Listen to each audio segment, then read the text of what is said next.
എന്ത് പണിയാ കാണിച്ചേ? ബസ്സിൽ കേറാതെ ഇങ്ങനെ ബസ്സിന്റെ പിന്നാലെ ഓടിയതെന്തിനാ? ചേട്ടൻ എന്താ വട്ടാണോ? ഈ വട്ടോ നോമിനോ ഭയങ്കര ബുദ്ധിയാ, കൂർമ്മ ബുദ്ധി. അതുകൊണ്ടല്ലേ നോം ബസ്സിൽ കയറാതെ ഇങ്ങനെ പിന്നാലെ ഓടിയത്. എന്ത് വിട്ടിത്താ ചേട്ടാ നിങ്ങൾ ഈ പറയണേ? ഈടോ കൊശവാ, തനിക്ക് ആ സ്റ്റോപ്പിൽ നിന്ന് ഈ സ്റ്റോപ്പിലേക്ക് എത്താൻ ബസ് കാശിന്റെ വകയിൽ എത്ര രൂപ ചെലവായി? 4 രൂപ.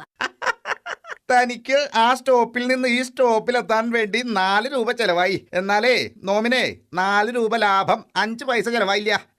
ഇരിക്കുന്ന ബാബുചേട്ടന്റെ അതാണ് ഈ ടാക്സി. ബാബുചേട്ടൻ ദിവസം രാവിലെ ഈ സമയത്താ വീട്ടിൽ നിന്ന് ഇതിലെ ടാക്സി സ്റ്റാൻഡിലേക്ക് പോവാ. ഓക്കെ, ബാബുചേട്ടന്റെ ടാക്സി ഇവിടെ എത്തുമ്പോ നമ്പൂരി ചേട്ടൻ ഈ ടാക്സിയുടെ പിന്നാലെ അടുത്ത സ്റ്റോപ്പ് വരെ ഓടണം. ഓ ആയിക്കോട്ടെ. ബസിന്റെ പിന്നാലെ ഓടിയ 4 രൂപയല്ലേ ലാഭിക്കാനാവൂ. ടാക്സിയുടെ പിന്നാലെ ഓടിയാലേ മിനിമം 100 രൂപയെങ്കിലും ലാഭിക്കാം.